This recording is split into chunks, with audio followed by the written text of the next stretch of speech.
ஆண்டவராகிய இயேசுவின் நாமத்தினால உங்களை வாழ்த்துறேன். இந்த மாதத்திலே ஆண்டவர் நமக்கு அருமையான ஒரு வாக்குத்தத்தத்தை கொடுத்திருக்கிறார். என்னிடத்தில் விசுவாசமாய் இருக்கிறவர்கள் அவனுடைய உள்ளத்திலிருந்து ஜீவ தண்ணீர் உள்ள நதிகள் புறப்பட்டு யோவான் 7:38. இது பரிசுத்த ஆவியானவருடைய அபிஷேகத்தை குறித்து பேசுகிறது. நாம ரட்சிக்கப்படுவது முதல் படியாக இருக்கிறது. ஒரு மனிதன் ஆண்டவராகிய இயேசு கிறிஸ்துவை ஏற்றுக்கொள்ளும் போது நம்ம பார்க்கிறோம், யோவான் 3 மறுபடியும் பிறக்கிற ஒரு அனுபவம். அதாவது, நான் ஒரு ஆவி, எனக்கு ஒரு ஆத்மா உண்டு, நான் ஒரு சரீரத்தில் வாழ்கிறேன். அப்ப அந்த ஆவி புது சிருஷ்டியாக மாற்றப்படுகிறது. அதுதான் ஆண்டவராகிய இயேசு கிறிஸ்து அதை மறுபடியும் பிறத்தல் என்று சொல்லுகிறார். 2 கொரிந்தியர் 5 பார்க்கிறோம், ஒருவன் கிறிஸ்துவுக்குள் இருந்தால் புது சிருஷ்டியா இருக்கிறான், பழையவைக்கு ஒழிந்து போயின எல்லாம் புதிதாக. இப்போ புது சிருஷ்டியாய் மாறுவது மாத்திரமல்ல, பரிசுத்தாவின் அபிஷேகமும் நமக்கு தேவை. ஏன்னா பரிசுத்த ஆவியின் அபிஷேகம் பெறும் பொழுது நமக்கு இன்னொரு மேலான அனுபவம் கிடைக்கும். 3 வாக்குத்தத்த ஆராதனையில பார்த்தோம், ஒரு மனிதன் ரட்சிக்கப்படும் போது இந்த சமாரிய ஸ்திரீ கிட்ட ஆண்டவர் சொல்றாரு, நீ நான் கொடுக்கிற தண்ணியை பெற்றுக்கொண்டால் அது உனக்குள்ளார ஜீவ நீரூற்றா இருக்கும், ஜீவ ஊற்றா இருக்கும். ரட்சிப்பு ஜீவ ஊற்று. ஆனா பரிசுத்தாவின் அபிஷேகத்தை பெறும் பொழுது அங்கே நதிகள் உண்டாகிறது. பெந்தேகோஸ்தே நாள்லதான் பரிசுத்தாவியானவர் முதல் முறையாக சுமார் 120 பேர் கூடிந்து ஜெபம் பண்ணிட்டு இருந்தாங்க இல்லையா, அவங்க மேல இறங்கி வந்தார். அவ அன்னையிலிருந்து பரிசுத்த ஆவியானவர் ஊற்றப்பட்டு கொண்டே இருக்கிறார். எப்ப யாரெல்லாம் நம்ம ரட்சிக்கப்பட்டு பரிசுத்தாவின் அபிஷேகத்தை பெற்றிருக்கிறோமோ நமக்குள்ளார பரிசுத்தாவியானவர் இருக்கிறார். அந்த ஆவியானவர் நதிகளாக நம்முடைய ஆவியிலிருந்து அவர் புறப்படுகிற ஒரு வல்லமையான அனுபவமாக இருக்கிறது. அதான் அந்த அபிஷேகம். அப்ப இந்த நதிகள் எப்படிப்பட்டதுன்னு பார்க்கிறோம். அதான் எசேக்கியேல் 47 நான் 7 வசனத்துல, அதாவது 1 பார்க்கும்போது எப்படி கர்த்தருடைய ஆலயத்திலிருந்து அங்கே வாசற்படி கீழிருந்து தண்ணீர் புறப்படுகிறது. அதுக்கப்புறம் அது 2 தண்ணீர் பாய்கிறது அப்படின்னு சொல்லிட்டு பார்க்கிறோம். தண்ணீர் புறப்பட்டு பாய்ந்தது. அப்புறம் 3 பார்க்கும் பொழுது அது கணுக்கால் அளவு 1000 முழம் அளந்து எசேக்கியேல் பார்த்து சொல்றாரு, நீ நடந்துச்சுன்னு சொல்லும் போது கணுக்கால் அளவு ஒரு அனுபவம்.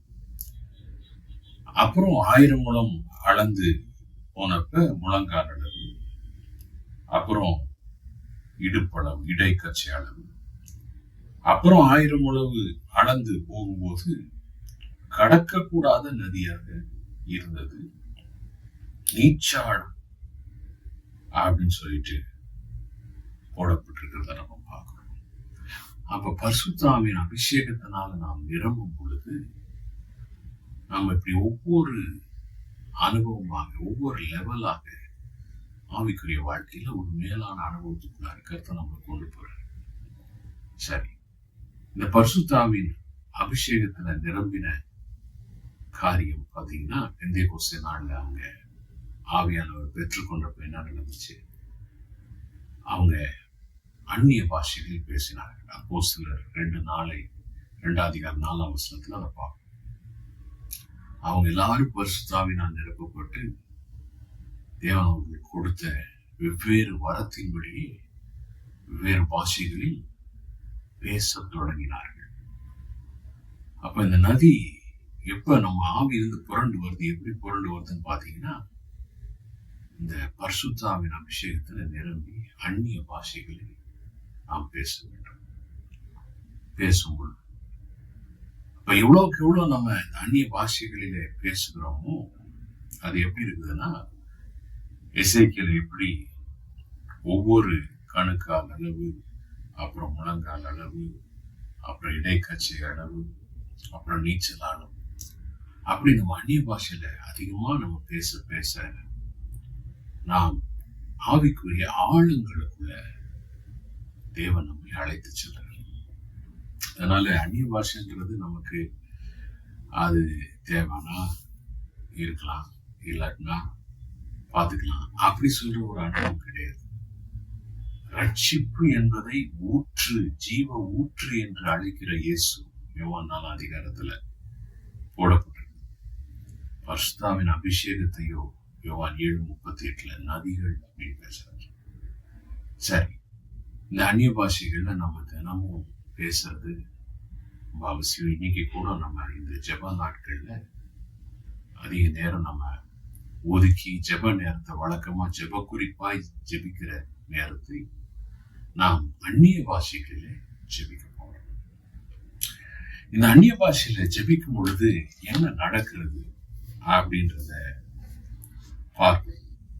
1 கொரிந்தியர் 14 அதிகாரத்துல நாம் பார்க்கும் பொழுது 3ஆம் வசனம் சொல்லுகிறது. 1 கொரிந்தியர் 14 அதிகாரத்துல 2ஆம் வசனம், ஏனெனில் அந்நிய பாஷையில் பேசுகிறவன் ஆவியினாலே ரகசியங்களை பேசினாலும் அவன் பேசுகிறதை ஒருவனும் அறியாதிருக்கிறபடியால் அவன் மனுஷனிடத்தில் பேசாமல் தேவனிடத்தில் பேசுகிறான். அந்நிய பாஷை நம்ம பேசுறோம், பரிசுத்தாவி கொடுத்த பாஷையில நம்ம பேசுறோம். பேசும் பொழுது நம்ம தான் பேசுறோம். இப்ப பேசும்பொழுது நம்முடைய ஆவி பரிசுத்தாவின் கொடுத்த பாஷையில பேசும் பொழுது அவன் பேசுறது ஒருவனும் அறியவில்லை. அப்ப பேசுற நமக்கும் கூட ஒரு ஆரம்ப காலகட்டங்கள்ல இல்ல கொஞ்ச நேரம் பேசும்போது நமக்கு அந்த பாஷையினுடைய அர்த்தம் தெரியாம இருக்கு. ஆனா அதுலயே நம்ம கணுக்கால் அளவு, முழங்கால் அளவு, அப்படி இடுப்பளவு, நீச்சலாலும் அப்படி அபிஷேகத்துல நிரம்பி நிரம்பி நிரம்பி ரொம்ப நேரம் நம்ம அந்த அந்நிய பாஷையை ஜெபிக்கும் போது வியாகியானத்தை தேவன் கொடுக்க ஆரம்பிக்கும். ஆனா என்ன நடக்குது, நாம பேசுறது ஆரம்பத்துல நமக்கு புரியாது. ஆனா மனுஷனிடத்துல பேசல, யார்கிட்ட பேசணும்? தேவனிடத்தில் பேசணும். ஆகையினால் அந்நிய பாஷையை பேசுறது தேவனிடத்தில் பேசுகிற ஒரு அனுபவம். ஆவியினாலே ரகசியங்களை பேசுகிறோம். ரகசியம் என்று சொல்லும் பொழுது தேவன் வைத்திருக்கிற, நமக்காக ஆயத்தம் பண்ணியிருக்கிற மேலான நன்மைகள், மேலான ஆசீர்வாதங்கள், ரொம்ப முக்கியமான காரியம். ஆகையினால் இந்த அந்நிய பாஷையில பேசும் பொழுது மனுஷரிடத்துல பேசல, நமக்கு புரியாட்டினாலும் நம்ம தேவனிடத்துல பேசுறோம். அதுவும் தேவனிடத்திலும் என்ன பேசுறோம் பார்க்கும்போது ரகசியங்களை பேசுறோம். அது என்ன ரகசியம் அப்படின்னு சொல்லிட்டு பாத்தீங்கன்னா 1 கொரிந்தியர் 2ஆம் அதிகாரத்துல பவுல் இந்த ரகசியத்தை குறித்து அவர் சொல்றார் பாருங்க. 2ஆம் அதிகாரம் 7ஆம் வசனம் அதுல இருந்து வாசிக்கிறேன்.